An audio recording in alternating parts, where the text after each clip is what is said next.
NAV, also known as the Network of Autonomous Vehicles, is a system in which automated or driverless vehicles can send and receive data in order to improve road safety and traffic flow.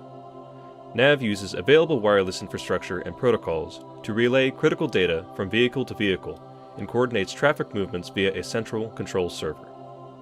While autonomous driving technology is available in many new cars today, the issue of poor vehicle-to-vehicle communication remains. This can cause dangerous situations or even traffic accidents due to misinterpretations by drivers or systems. The national average for vehicle collisions according to the ENOS Center for Transportation is nearly 6 million per year. By combining autonomous driving technology and a comprehensive live data sharing network, this would reduce traffic collisions by 4 million in 3 years. As engineering students, we have developed a proof of concept using off-the-shelf controllers and sensors that demonstrate the benefits of using NAV's network. By purchasing a baseline kit from SunFounder and augmenting the design with our own sensors, circuits, and autonomous logic, we were able to develop 3 small-scale autonomous vehicles for demonstration purposes.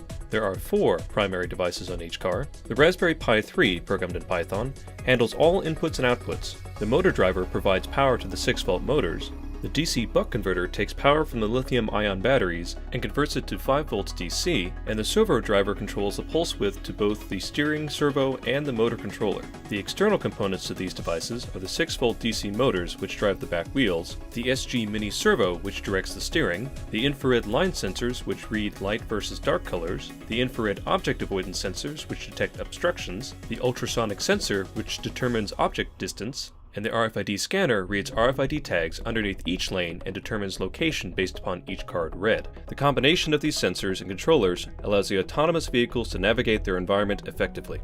It should be noted that due to the fact that we used infrared sensors in our prototype cars, sunlight can cause interference and result in poor performing vehicles. The components of the network hardware consist of a 5 dB wireless router and a Raspberry Pi acting as the control server. These components produce a wireless network that each car connects to automatically with their integrated wireless antennas. Our network uses a star topology which allows vehicle hosts to enter and leave the network without disrupting the network integrity. A central control server interprets and forwards incoming data to the appropriate cars given the data information and car's registered location. Given our scale, our prototype uses 2.4 GHz wireless technology and TCP/IP as baseline network protocol. To minimize interference from other wireless networks, we monitor channel utilization using a wireless analyzer called Wi-Fi Analyzer. You might be asking yourself, why do we need a network? Can't autonomous vehicles drive themselves? What if a car's sensor malfunctions? In this example, the car on the right has left-sized sensors which have malfunctioned. With the network as a backup, that car can verify that the other car is still present. Since the car on the left will see the car on the right, the car on the right can interpret the network data and determine that the obstruction is in fact itself. This is similar to a person who is blind being led by those who can see. With the use of a multi-threaded socket, the server can handle communication with multiple clients. Information such as vehicle location, peripheral sensor data, stop condition, and lane merging state are all sent from each car to the central control server. Each car's vicinity to other cars is determined by RFID track locations which act as position markers. The track contains 16 separate zones with 8 zones per lane. The server then determines location relevance and based upon each vehicle's registered location, forwards any critical sensor or command data to the corresponding cars. Vehicles that are adjacent will receive sensor data regarding one another, whilst vehicles outside of this range will only receive commands from the server. For instance, in this example, each car has its own perspective. Car 2 will only share information with cars 1 and 3 and vice versa. Since cars 1 and 3 are not adjacent, they will not share information with one another. The following example shows the data being shared when a car has a stop condition symbolizing a traffic incident. Since car 1 has stopped and is in the outer lane, the server has sent out a command to all cars in car 1's lane to merge right. It should be noted that based on a car's location, that car knows whether or not it can merge right. The following example demonstrates the ability of the network to provide a backup for blind spot detection.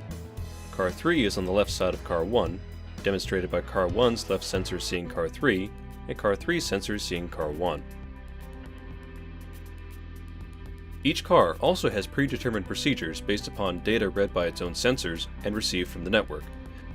For instance, in this particular case, car 1 has a forward overlap over car 2, and car 2 wants to merge into car 1's lane. The obstructed merge protocol will cause car 1 to speed up, while at the same time car 2 will slow down. Once both cars are clear of one another, car 2 can merge left into car 1's lane. Even though car 1 could not see car 2 in this example, this coordination relies upon the NAV network to share sensor, position, and merge state information with car 1. In this second example, both cars are equally overlapped. Since car 2 wishes to merge into car 1's lane, the protocol dictates that car 2 slow down and car 1 maintain its normal speed. Since car 1 is in the outer lane, its speed is higher than car 2, which is in the inner lane. Once the cars are clear of one another, car 2 can merge into car 1's lane. There is also a particular case where any car that is stopped will cause all cars in that particular lane to merge into the opposing lane and avoid the stopped car. This procedure is also useful for cars which may be slower than cars behind them.